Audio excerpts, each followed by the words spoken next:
ரூபாய் நோட்டோட உயரம் 0.1 மில்லிமீட்டர். அதை நீங்கள் அடுக்கி வச்சிங்கன்னா 6 அடி மனுஷனுக்கு 18,288 நோட்டுகள் தேவைப்படுது, which is equal to 91,44,000. அப்போது 10 கிலோமீட்டர் உயரத்தில் பறக்கிற விமானத்துக்கு 9,09,99,099 நோட்டுகள் தேவைப்படுது, which is equal to 4,545 crores. And Mukesh அம்பானியோட நெட்வொர்க் 4,545 கோடியை விட 200 மடங்கு.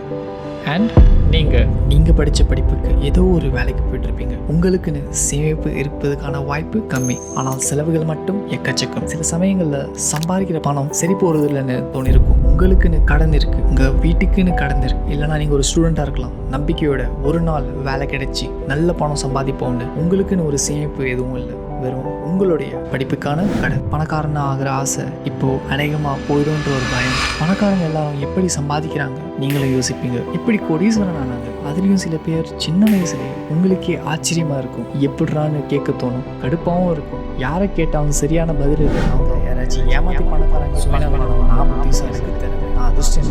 உங்களுக்குன்னு சில கனவுகள் இருந்திருக்கும், வீடை கட்டுறதுன்னு, வண்டியை வாங்குறதுன்னு, உலகத்தை சுற்றி வரணும்னு. ஆனால் இப்போது அந்த கனவுகள் எல்லாமே கனவாகவே இருக்குது. உங்களுக்கே கொஞ்சம் கொஞ்சமாக புரிய வருது, வாழ்க்கையே ஒரு விளையாட்டு. அண்ட் இந்த ஒரு விளையாட்டில் நீங்கள் எப்போவுமே தோல்வியை மட்டும்தான் அடைஞ்சிட்ருக்கீங்க.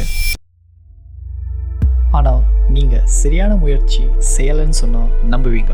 ஒருவேளை இதுக்கு பின்னாடி ஒரு வழி இருந்தா என்ன, பணம் படி செயல்படுதுன்னு ஒரு உண்மையான கணக்கு, வீடை கட்டுவதற்கான, வண்டிகள் வாங்குவதற்கான, கடனை தீர்த்துட்டு உலகத்தை சுற்றி வர்றதுக்கான உங்க கனவுகள் எல்லாத்தையும் நீங்க சாதிக்கலாம்னு சொன்னா என்ன நம்புவீங்க. அப்படி இல்லைனா இந்த ஒரு வீடியோட முடிவில் பணம் சம்பாதிப்பதற்கான மறுபக்கம் இருக்கு, யாருமே காமிக்கல. இந்த ஒரு பாதை முழுவதுமே கஷ்டமாகவும் இருக்கும், மோசமாகவும் இருக்கும். உங்களில் நிறைய பேர் இந்த வீடியோ கடைசி வரைக்கும் பார்க்கறதுக்கான வாய்ப்பு மிகவும் கம்மி. இந்த வீடியோவை கடைசி வரைக்கும் பார்க்குறவங்களுக்கு இதோடைய முடிவில் நினச்சி பார்க்க முடியாத அளவுக்கு செல்வாக்கு நிறைஞ்ச வாழ்க்கை இருக்குது.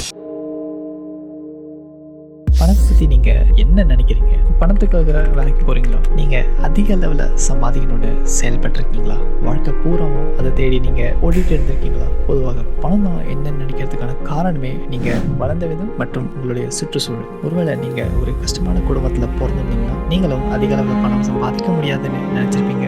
அப்படி இல்லைனா ஒருவேளை நீங்கள் ஒரு கம்ப்ளீட் ஆப்போசிட் டைரெக்ஷனில் அதிக அளவில் பணம் சம்பாதிக்கணும்னு முடிவு செஞ்சுருக்கலாம். இனிமேல் இந்த ஒரு இடத்துல இருக்கக்கூடாது. இந்தியாவில் இருக்கிற பணக்காரங்களை எடுத்துக்கிட்டாலே புரிய வரும். நிறைய பணக்காரங்க சொந்த உழைப்பில் கோடீஸ்வரன் ஆகியிருக்காங்க. ஸ்ரீதர் வேங்கு சொந்த உழைப்பில் கோடீஸ்வரன் ஆனார். தீருபாய் அம்பானி ரிலையன்ஸ் இண்டஸ்ட்ரி சொந்த உழைப்பில் கோடீஸ்வரன் ஆனார். நாராயணமூர்த்தி இன்ஃபோசிஸ் பிறந்தது நடுத்தர குடும்பத்தில். விஜயசங்கர் சர்மா பேடிஎம் பிறந்தது நடுத்தர குடும்பத்தில். பாபேஷ் அகர்வால் ஓலா கேப்ஸ் பிறந்தது நடுத்தர குடும்பத்தில். இவங்க எல்லாருக்கும் தெரிஞ்ச உண்மை உங்களுக்கு எது தெரியல. உண்மை என்னன்னா, உங்களுடைய கணக்கு முதல்ல இருந்தே தப்பா இருக்கு. உங்களுக்கு சொல்லிக் கொடுக்கப்பட்டது பணம் எப்படி வருது, வேலைக்கு போய் சம்பாதிப்பது. ஒரு கட்டத்துக்கு பிறகு வேலைக்கு போறதுக்கு உங்களுடைய குறிக்கோளா மாறுது. அதனால உங்களுடைய படிப்பு உங்களுடைய முக்கிய காரணமா மாறுது. இதுல என்ன தப்புன்னு கேட்கலாம். நான் நினைக்கிறேன் இந்த வீடியோ பார்த்துட்டு இருக்க நீங்க பணம் சம்பாதிக்கணும், அதிகமா சம்பாதிக்கணும், அதுவும் முடிஞ்ச அளவுக்கு குறைஞ்ச வருஷத்துலேயே, அதுதான் உங்களுடைய குறிக்கோளாக. இந்த ஒரு கணக்கு மூலியமா கோடீஸ்வரனா ஆக முடியாது.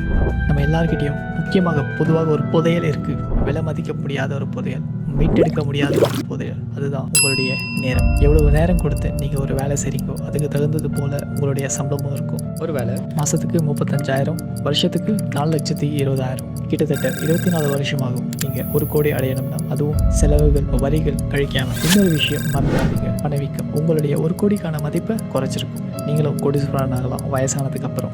அதுவும் பணத்தை மிச்சப்படுத்தி அதுவும் விலை மதிப்பான நேரம் உங்கள் கையை மீறி போனதுக்கப்புறம் நீங்கள் எல்லா நேரத்தையும் கொடுத்துட்டீங்க பணத்துக்காக. இது சரிசமமான பரிமாற்றமா? கிடையாது. மறுபடியும் உங்களையே நீங்கள் கேளுங்க, அது எப்படி சொந்த உழைப்பில் கோடீஸ்வரன் ஆனாங்க? அதுவும் சில பேர் சின்ன வயசுலேயே. அவங்களாம் மட்டும் எப்படி செய்ய முடிஞ்சது? உண்மை என்னன்னா, அவங்க கிட்ட உங்களை விட சரியான ஒரு கணக்கு இருக்கு, ஒரு நல்ல வழி இருக்கு, பணத்தோடைய புரிதல். கவனமாக கேளுங்க, பணத்தை தேடி ஓடாதீங்க. இந்த வாழ்க்கை விளையாட்டுல விதிமுறைகள் என்னன்னா, நீங்க உங்களுக்கு எவ்வளவு மதிப்பு இருக்குதுன்னு நினைக்கிறீங்களோ அதுக்கு தகுந்தது போல உங்களுடைய சம்பளமும் இருக்கும். உங்களுடைய மதிப்பு எப்படி உருவாகுதுன்னா, உங்களுடைய தேவை எவ்வளவு இருக்கோ அதுக்கு தகுந்தது போல உங்களுடைய மதிப்பும் இருக்கும். அண்ட் உங்களுடைய மதிப்பை தீர்மானிக்கிறது மக்கள், நம்ம சுற்றி இருக்கிறவங்க, நீங்க, நானு, உங்க குடும்ப தொகுதி, உங்க நாடு. மற்ற வீரர்களை ஒப்பிடும்போது கிரிக்கெட் வீரர்கள் கோடிக்கணக்கில் சம்பாதிக்கிறது உங்களுக்கே தெரியும். ஏன்னா கிரிக்கெட் பெரிய அளவில் மதிப்பை உருவாக்கியிருக்கு. அதனால மக்கள் சில செலவு செஞ்சு மேட்சை பார்க்கறதுக்கு ரெடியா இருக்காங்க.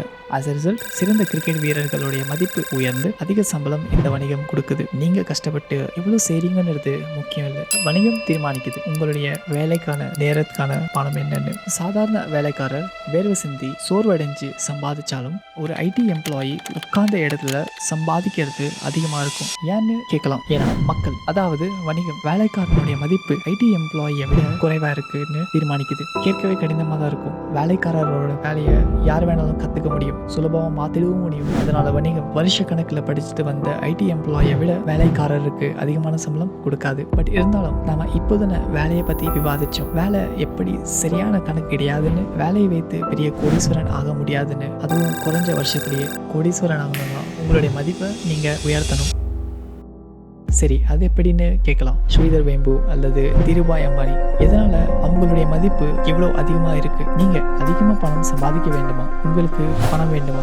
அதிக செல்வாக்கடைய முதல் படி பிரச்சனைகளுக்கு தீர்வு காணுங்கள். இதை ஒரு செகண்ட் யோசிச்சு பாருங்க. பணம் எப்பவுமே பிரச்சனைகளை தீர்க்க சின்ன ஒரு விதிமுறையில ஓடுது. இதை செய்தாலே போதும், பணம் அள்ளி வீசப்படும். ஒரு பிரச்சனைக்கான தீர்வு கோடிக்கணக்கில் இருந்தால் அதுக்கு உங்களால தீர்வு காண முடிஞ்சதுன்னா உங்களுக்கு கோடிக்கணக்கில் வழங்கப்படும். எல்லா பிரச்சனைகளும் தீர்க்கிற ஜொமேட்டோ அண்ட் ஸ்விக்கியை எடுத்துக்கோங்க. கடைக்கு போய் ஃபுட் ஆர்டர் செஞ்சு அதுக்கு வெயிட் பண்ணி பில் பே பண்ணுறதுக்கு பதிலாக வீட்டில் உட்கார்ந்த இடத்துலையே ஆர்டர் செஞ்சு சாப்பிடலாம். ஒருவேளை நீங்கள் பணத்தை தேடி ஓடிட்டு இருந்தீங்கன்னா நீங்கள் அதை தவறாக செஞ்சுட்டு இருக்கீங்க. நான் சொல்கிறது உங்களுக்கு முரண்பாடாக இருக்கலாம். நீங்கள் பணத்தை தேடி போயிட்டு இருக்காதீங்க, பிரச்சனைகளை தேடி போங்க. அதுலேயும் முக்கியமாக பிரச்சனைகளுக்கான தீர்வை தேடி போங்க. அண்ட் பிரச்சனைகளுக்கான தீர்வை கண்டுபிடிச்சதுக்கு அப்புறம் அதை சுற்றி ஒரு பிஸ்னஸ் உருவாக்க பாருங்கள். ஒரு நிமிஷம். ஸோ அவ்வளோதானா? ஜஸ்ட் பிரச்சனைகளுக்கான தீர்வை காணுங்க, பணம் வந்து சேருமா? அப்போனா நீங்கள் என்ன அடுத்து ஸ்விக்கி இல்லைன்னா ஜொமேட்டோ உருவாக்கணும்னு சொல்கிறீங்க? வெயிட், ஒரு நிமிஷம், எனக்கு புரியல. எனக்கு கோடிங்னாலே எனக்கு தெரியாது, எனக்கு அவ்வளோ பணமும் இல்லை, என்கிட்ட எதுவுமே. நிறுத்துங்க. மறுபடியும் நீங்கள் உங்களுடைய பழைய சிந்தனைக்கு போகிறீங்க. பிரச்சனைகள்லேருந்து ஆரம்பிங்க, எப்போவுமே பிரச்சனைகள்லேருந்து ஆரம்பிங்க. ஸோ ஒரு கடை போட்டிங்கன்னா அங்கே இருக்கிற மக்கள் மட்டும்தான் தீர்வு காணுவாங்க. அப்போனா அதே மாதிரி பல இடத்துல கடை போட்டிங்கன்னா இப்போது இது பெரிய அளவில் தீர்வு காணுறது, அதிக அளவில் தீர்வு காண முடிஞ்சதுன்னா, உங்களால் அதை கொண்டு போய் மக்கள்கிட்ட சேர்க்க முடிஞ்சதுன்னா உங்களுடைய லாபமும் அதுக்கு தகுந்தது போல இருக்கும். இப்போது உங்களுடைய தொழிலை சரியான தொழில்நுட்பத்தோட சரியான ஆட்களோட செஞ்சுட்டீங்க. இப்போது நீங்கள் விதைச்சதை அறுவடை செய்யுங்க. இங்கேருந்து ஏதாவது ஒரு விஷயத்தை தேர்ந்தெடுக்க வாய்ப்பு இருக்குது. தொடர்ந்து வியாபாரத்தை செய்யலாம், இல்லைனா பணத்துக்காக நீங்கள் விற்கலாம். இங்கே தான் நீங்கள் கஷ்டப்பட்டதுக்கான எல்லா பலனும் அடைஞ்சிங்க. ஒருவேளை நீங்கள் உங்களுடைய கம்பெனியை விற்காம அதை கண்டினியூ பண்ணலாம் கூட நினைக்கலாம். அதுக்கான காரணம் எக்கச்சக்கமாக இருக்கலாம். உங்களுடைய தொழில் உங்களுக்கு பிடிச்சிருக்கலாம், இல்லைனா இன்னும் உங்களுடைய தொழில் வளர்க்கறதுக்கு வாய்ப்பு அதிகமாக இருக்கலாம். மேபி லேட்டர் இன்னும் வளர்ந்ததுக்கு அப்புறம் நீங்கள் அதை அப்போ விற்கலாம். இந்த மாதிரி எதுவாக வேணாலும் இருக்கலாம். ஆனால் கடைசியில் நீங்கள் சாதிச்சிட்டீங்க. வணிகத்துக்கு தேவையான தீர்வை கொடுத்துட்டீங்க. அதுக்கு தகுந்தது போல வணிகமும் வழங்கியது நீங்கள் செஞ்சதுக்காக. ஆனால் நான் இப்போ உங்ககிட்ட கேட்குறேன், இது எல்லாமே எதுக்கு? உங்களில் நிறைய பேருக்கு இது எதுவுமே பணத்தை பற்றி கிடையாது. பணம் வெறும் ஒரு காகிதம், ஒரு ஸ்க்ரீனில் இருக்கிற நம்பர், அதோடைய மதிப்பு அது மேலே இருக்கிற நம்பிக்கை இருக்கிற வரைக்கும் தான். ஆரம்பத்தில் இருந்து இது எதுவுமே பணத்தை பற்றி கிடையாது. நல்ல ஒரு வீட்டை கட்டி பிடிச்ச வண்டியோ இல்லைனா ஒரு காரை வாங்குவது, உலகத்தை பூரா சுற்றி வருவதுன்னு இதில் நீங்கள் சுதந்திரத்தை தான் தேடிட்டு இருந்தீங்க. உங்களுடைய இலக்கு பணத்தை பற்றி கொஞ்சம் கூட தொடர்பு உடையது கிடையாது. எல்லாமே உங்களுடைய உணர்வுகள். உங்களுக்கு தேவையானது எப்போ வேணுனாலோ என்ன வேணுனாலோ வாங்க முடியுமான்னு என்ற எண்ணம் எப்போதுமே உங்களுக்கு தோணக்கூடாதுன்னு. இந்த வீடியோவில் முக்கியமான பாடம் என்னன்னா, இது பணத்தை பற்றி அல்ல, அதை விட உங்களுக்கு முக்கியமானது, விலை மதிப்பானது, அது எப்பவுமே மீட்க முடியாதது. அதுதான் உங்களுக்கான நேரம். அதிக நேரத்தை கொடுத்து உங்களுக்கு பிடிக்காத வேலையை செய்கிறது நீங்கள் சரின்னு நினைக்கிறீங்களா? உங்களுடைய வாழ்க்கை முழுவதும் வேலையிலிருந்து வீட்டுக்கு வந்து டிவி பார்க்கறது, தூங்குறது, காலையில் எந்திரிச்சு வேலைக்கு போய் இதே வாழ்க்கை முழுவதாகவும் நீங்கள் ரிட்டையர் ஆகும் வரை இந்த ஒரு ஓட்டு போட வேண்டுமா? இந்த மாதிரி எத்தனை நாள் உங்களுடைய வாழ்க்கை உங்கள் கையை மீறி போயிருக்கு? ஒருவேளை உங்களுக்கு இதுதான் சரின்னு பட்டிருக்கலாம், இல்லைனா சமயத்துக்கு உங்களுக்கு வேற வழி இல்லாமல் இருந்திருக்கலாம். அண்ட் அப்படி இருந்தால் கவலைப்படாதீங்க. அதிகபட்சமாக இந்த வீடியோவில் இருந்து கொஞ்சம் பொழுதுபோக்கும் மற்றும் சில விஷயங்களை புது கண்ணோட்டத்தில் பார்க்க வச்சிருக்கலாம். ஆனால் உங்களில் சில பேருக்கு புரிஞ்சிருக்கும் இந்த வாழ்க்கைக்கு மறுபக்கம் ஒன்று இருக்குன்னு. நீங்கள் நினைக்கிற வாழ்க்கை பணத்தை பற்றி எப்போதும் யோசிக்கப்படாத வாழ்க்கை. உங்களுக்கு மறுபடியும் நான் இதை ஞாபகப்படுத்தணும்னு நினைக்கிறேன். பணத்தை தேடி போடாதீங்க, பிரச்சனையை தேடி போங்க, அதற்கான தீர்வுகளை தேடி போங்க. இந்த ஒரு கணக்கில் தான் பணம் செயல்படுது. சுதந்திரத்தோட பணத்தை பற்றி கவலைப்படாத ஒரு வாழ்க்கை வேணுமா? அப்படின்னா பிரச்சனைகளுக்கான தீர்வுகளை கண்டுபிடிங்க, வாழ்க்கையை அர்த்தமுள்ளதாக மாற்றுங்க.